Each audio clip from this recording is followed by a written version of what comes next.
All right, Mopar people, welcome back to the channel. I'm just Mopar Joe. Drew's over there somewhere. Hey. There he is, hiding behind that toolbox. Here's our project for the weekend. I believe this is Mr. Kevin's awesome 1970 Dodge Dart Swinger in the F8 green. I'll show you the VIN number, not the whole thing.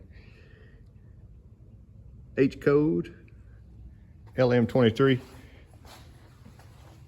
Our mission for the weekend, if you have a Mopar, we will travel.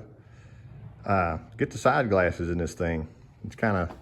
It's a miniature pain, but they got everything laid out nicely for us. That couldn't have made life any easier. There's a few windows back there. Darren and his wife, Trish, have the bolts and hardware cleaned up for us. Ran them through their ultrasonic cleaner. All that stuff looks great.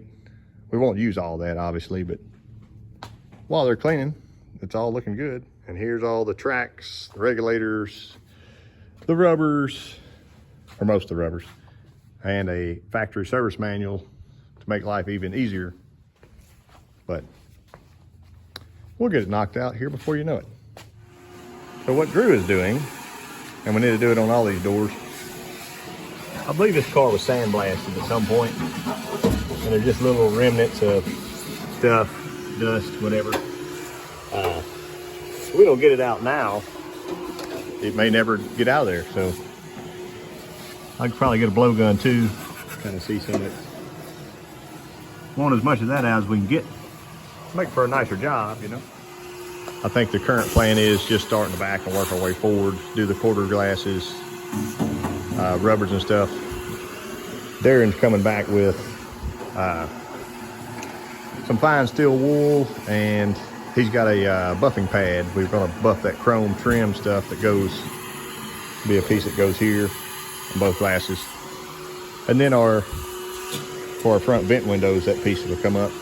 It's a lot easier to buff that stuff, make it look nicer right now before it all goes in. I know you're supposed to film something before the job's done, but this one's as good as it gets for right now. And if you're not familiar, we had to get re-familiar. There's a long track here. There's two other tracks running sideways. There's a track here that runs diagonally, and then there's an inside track that runs horizontally. And all those have to work together. And there's an in and out here for the top of the glass, and in and out here and here for the back of the glass, and an in and out here that adjusts the pitch to and fro. The rubber's not glued in yet, but it's smashing it pretty good. So, here, Drew. Don't you hang a finger. Do the honors. Oh my Lord. That's it. 3 out of 3 swinger owners agree that that's the correct looking path for that window to roll down. We're going to do the other side while it's fresh on our minds. So for a quick review, see, we had 2 sets of parts. So here's this roller on this channel. We ended up putting that in later. There's one there. Front window stuff. We had 2 sets for the other side. That one arcs that way. But we put new rollers in. Here's a stock roller, and it has a giant bevel on both sides. And the aftermarket ones are tight, and that seemed to tighten it up a lot. And we were going to reuse this thing, and worked on it for a long time, and then we realized they send you a brand new one in the kit, and it looks something like that. So there's that actual ball. The stock one had frozen on there. So we got that one reassembled and ready to go for the other side. The other side should take 10 minutes.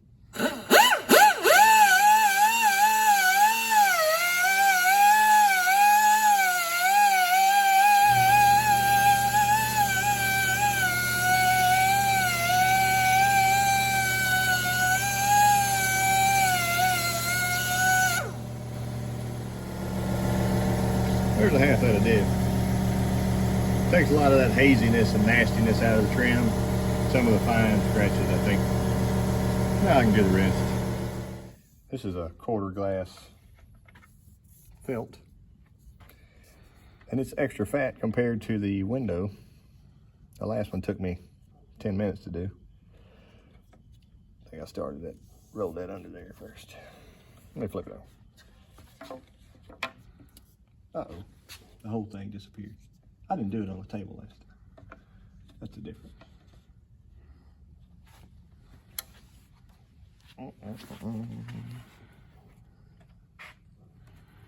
Now.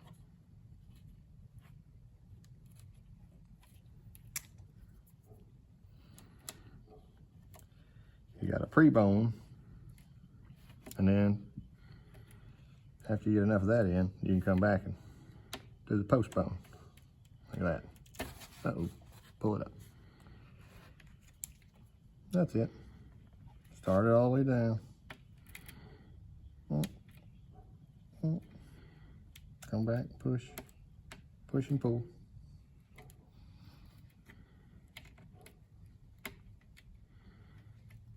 Get up behind the lip. Done. Side number 2. You rolling? You want me to roll? We got to put the back bolt in. I'm just looking to be sure it doesn't crack.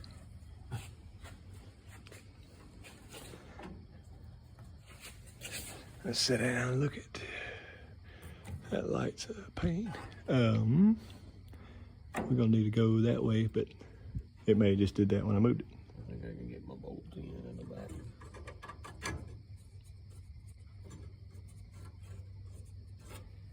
It's pretty good. Got the isolator washes.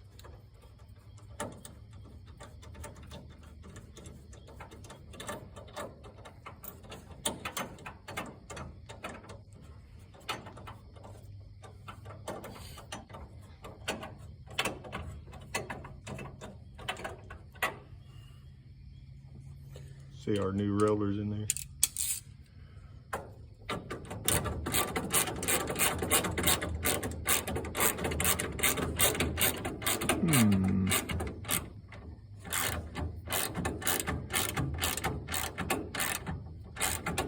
Gotta watch. Somewhere through there. Okay. Back down. Tighten the front one. Uh-oh. Yeah. That's more better. Wait. This needs to go this way.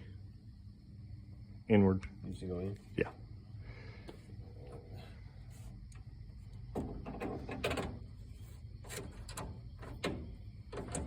Watch that glass pull off the side of the car. Am I going the right way with it? Tighten. Should be.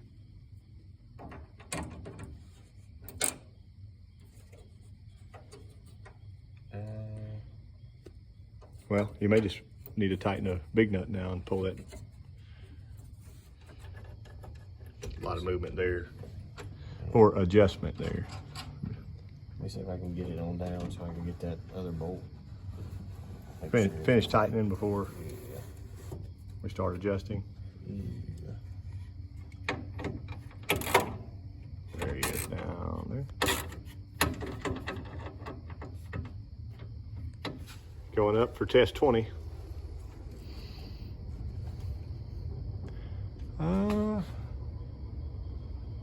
Pretty good. Let me get the light so I can see. That goofy rubber's not in there correctly, but come back down.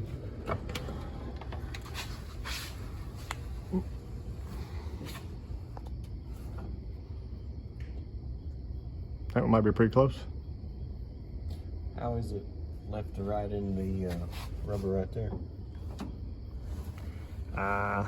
I would still come in a little bit. It rubbed.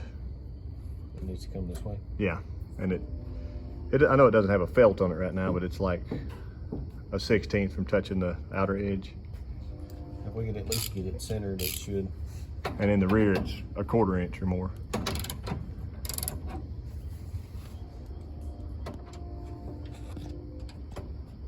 Oh yeah.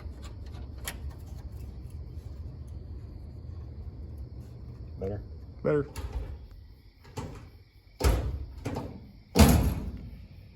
The end of day one, we weren't here all day. We got here kind of late.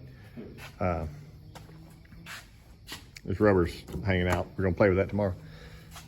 But I told Drew, let's just stop adjusting the back windows until we get the front windows in, and then we'll know if this needs to move in or out or left or right or whatever.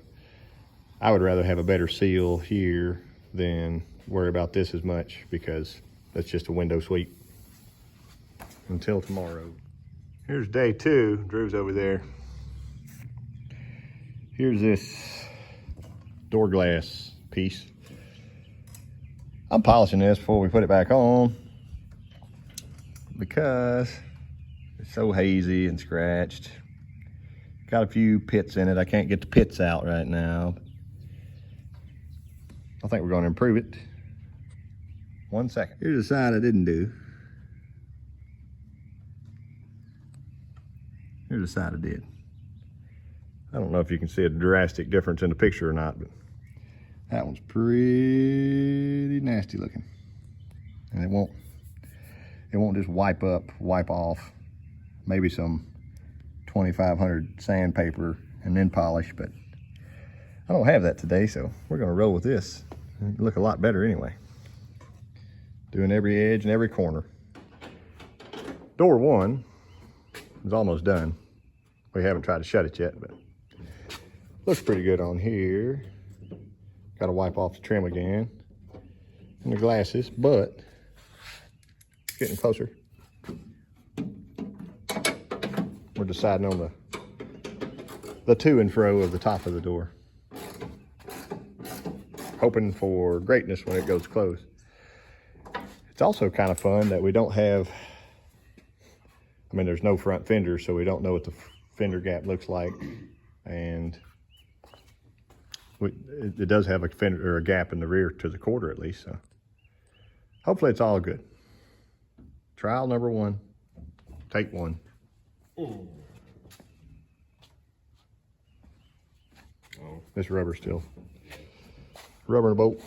Take number two.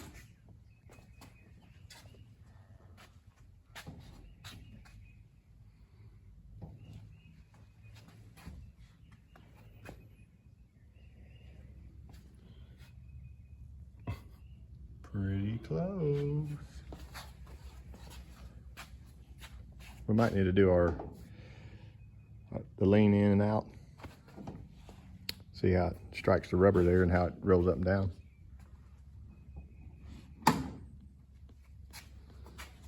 Makes that back window look pro, doesn't it? Not bad. Mm-hmm. All right, here is our, it's not mine, I mean, I wish it was, 70 Dart Swinger. We had to readjust the door gaps on both sides. We had to move the quarter glass forward and backwards. We had to move the windows forward and backwards after we put them in.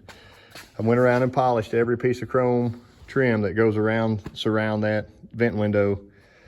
And back here, the doors open and close beautifully now. So she's ready to rock and roll, I think. Windows go up and down smooth like butter. Starting to really look like a car. There's that red car we got to do something with soon. The little stroker motor here.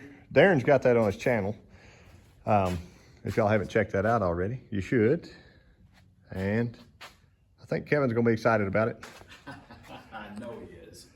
Got that door ready to roll. We had to basically retuck all the rubber surround and glue it. But yeah. The door. Oh man, we probably put this window assembly in 30 minutes and then adjusted the door and the windows for 5 or 6 hours. Easily. It was crazy It was madness. A booger. It's a nice straight car, really is. See my reflection in there. But I appreciate you very much, Darren, letting us come by. Yeah. And- Joe, thank you for, I tell you, if anybody has ever done quarter windows and the door windows on a Mopar, you know how difficult it is. And when I did my Charger, I went in and put the quarter windows in, and I got the door glass, and I got it in just good enough to maybe just drive it around. But they never worked right. They would rattle, they would fall the tracks and everything. It was just, I did a horrible job. It's just not my thing. It takes patience because it's extremely tedious. Joe and his brother Drew came out to our house in Texas and did a fantastic job on that car. Now I can roll my windows down and I know they're going to go back up and they don't leak and the doors close right. Right. They were 2 days on that car. They've been 2 days on this car. Yeah. And they started from scratch. And I got to tell y'all, I sat here and watched them, just these doors, all the quarter window, the regulator. That's another thing, folks, the regulators. In my experience putting regulators in not just Mopars, but GM cars, and I haven't done any Fords, but the repop window regulators are horrible. So Joe spent an inordinate amount of time taking the regulators and cleaning them up where they were just crunchy and catchy, and they would kind of, go up and down, but they just need to be cleaned up. Yeah. He spent a lot, and he did a gorgeous job on these vent window frames. I wanted that to shine, especially if it's going on this thing. And by the way, everybody knows this did not look like that before Joe got here. Right. He literally polished this stuff. He used some of my mag polish. He cleaned it up, and it's beautiful. They look like they came out of a field or Oh, something. they were pretty bad. For sure. So Joe and Drew both did a fantastic job as usual. So point of my story is, if you're putting a Mopar back together that went through a full restoration like a rotisserie, and you get to the quarter windows and the door windows, call Joe and get his brother Drew out, get an estimate, and have them come out and do it, because it was well worth it. You ask my wife Trish that works with me, she'll say, hell yeah, we're going to have Joe and Drew do it. That's it. Well, if you have a Mopar, we'll travel. So They will travel, and they'll do a fantastic job. So I sure like this. Let's load it up, Drew. Take it home with us. yeah, this should be a fun car. So this is a 340 that's stroked out to a 416 with a scat crank, scat rotating assembly, flat top pistons. I believe they're Ross.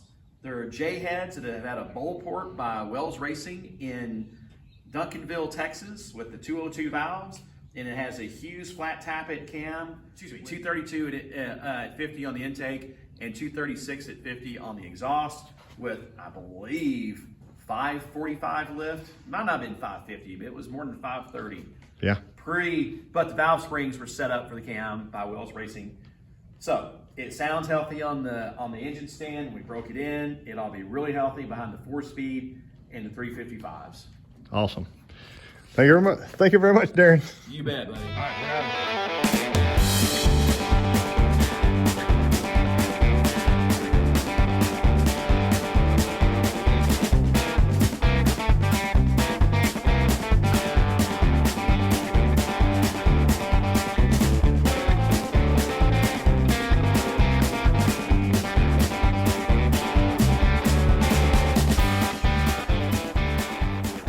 All right, Mopar people.